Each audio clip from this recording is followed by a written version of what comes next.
Okay, so direct response marketing. So don't try brand and don't try to promote your company name. Or I mean, you do that, but you get what I'm saying. If that's the fundamental premise and that's what you're spending your marketing dollars on, you're going to end up back in gainful employment, or you're going to spend a lot of money. Yeah. It's like my dad used to play professional poker, and he basically, he said that poker and gambling is a very expensive apprenticeship, right?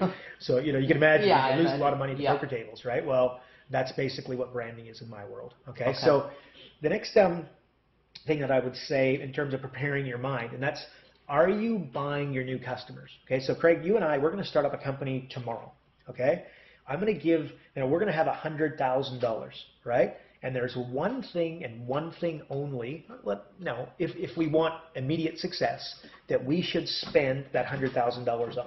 And guess what it is? Customers. Yeah. Okay, you got to go into the business of buying customers. The example I would give you is, okay, so I'm going to send you to the store. Here's $30, right? You got a half an hour. The store's not too far away.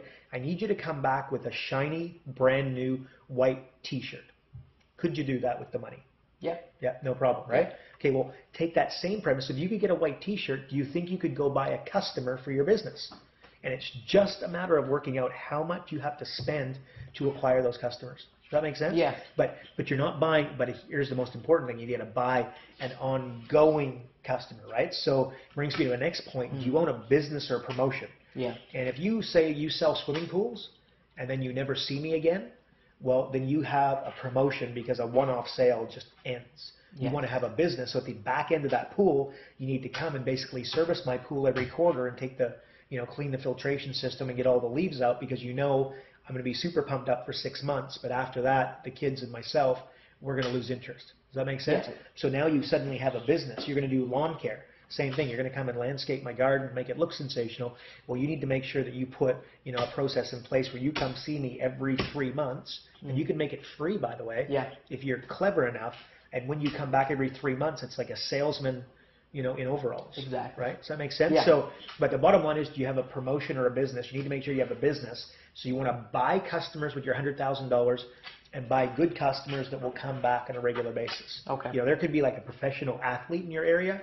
There could be a high-level politician in your area. Well, go sponsor them and see what happens. My own world, I've done very well in the business world through sponsorship. It's worked very, very well, and something, again, I would encourage everybody to do. And that's basically sponsoring. It's just the same way Nike sponsored Air Jordan. Basically, you go and pick which clients do you want to deal with. Because do you think a testimonial, and to be able to say every client that you otherwise sit down with, that you do business with Michael Jordan, that you do business with Shaquille O'Neal, you do business with Wayne Gretzky, that you do business with Wayne Gretzky's wife, can be equally as powerful. It's all of a sudden powerful, right? So sponsorship. But basically, what am I getting at? Are you buying customers? And the chances of these people, the people listening really buying customers are pretty slim. And I've got to tell you that that's a reasonably, good exercise, and it's a reasonably good roadmap. And if we were starting a business from scratch right now, and we said, look, let's start, and you said to me, Karl, what are we going to do? I'd say, which customers are we going to buy? Okay. And we're going to buy red hot ones that are going to come back on a regular basis. Another thing you want to do is you want to strengthen your belief system. Okay, what I mean by this, I want you to sort of picture there's going to be sort of 5 boxes coming across the screen. Okay, but we're going to start on the right side, the opposite side that you would normally start. Okay, and those are going to be results. Okay, so that's basically somebody saying yes or somebody saying no. Okay, your belief system.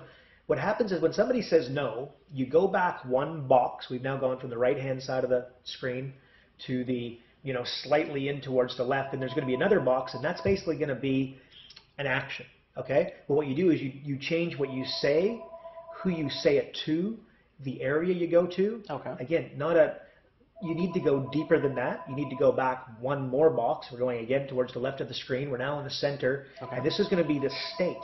And this is going to be the state of the person who's rolling up, okay? Your state. This is why people become addicted to drugs and alcohol, because they want to alter their state. This is why when you go to a local nightclub, at 8 o'clock, everybody's standing around with their hands in their pocket. Yeah. And at 2 o'clock in the morning, the same people are dancing on tables and going up to one another and introducing themselves to strangers, because it's a state change. Well, when you get too many no's in a row, okay, you're an insurance salesman, you're selling life insurance, you're a business builder, and you basically want to sit down with people and pass on e-learning systems and business coaching. If you get too many no's in a row, what's your state going to be? It's going to be a negative one, right? Of course. Well, you need to have a strong enough belief system that somebody saying no to you doesn't affect you emotionally. Okay. But again, we got to go back one box further, and now we've got beliefs. What do you really believe about your product? What do you really believe about your service? What do you really believe about the person that you're talking to? Do you think they would be a good client, right? So now you've gone beliefs. So we've started at the other side. So I want to go through this. So there's results, there's action, there's state, and now we've got to beliefs. And then the final one, and the most important fundamentally, is now your values. What's really important to you? So you're going out there and signing this deal that's going to involve you flying across North America, and you're a family man at heart. Guess what? You're either not going to close the deal, you're not going to close it with the enthusiasm you otherwise should, and once you get it, guess what you tend to do? Go back to the very beginning of the segment, and you sabotage the success and stuff up the account. Okay, so that makes sense. So you basically went, results, action, state, belief, and then values. You need to get these things. So it basically comes down to strengthening your belief system by way of make sure your values are congruent with your beliefs, and your beliefs with your state with your actions, and your actions with your results.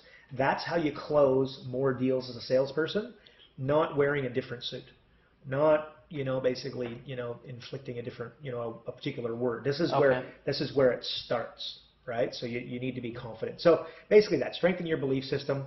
I would also say, look, this is sort of Rich Dad, Poor Dad 101. Anybody out there hasn't read the book Rich Dad, Poor Dad, which many of you have, we have an 8-page book summary as part of that, so don't be shy to try to get a hold of that. But basically, Rich Dad, Poor Dad dictates that you have to pay yourself. Like when a house forecloses, how often do you think the utilities are shut off?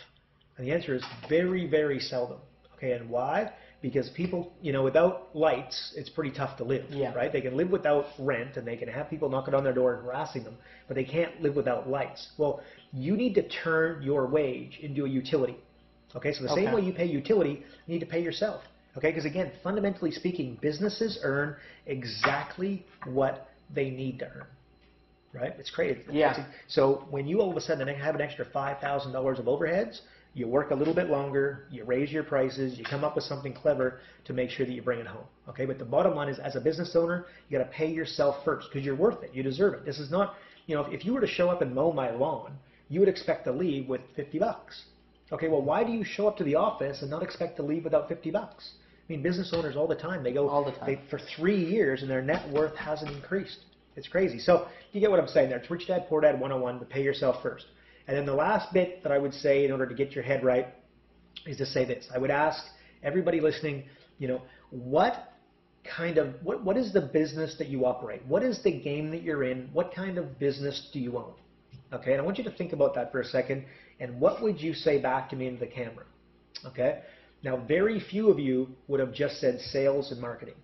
But that is the game that you're in. Look, you've got a product called you, and you get paid in direct proportion to how good you are at selling it.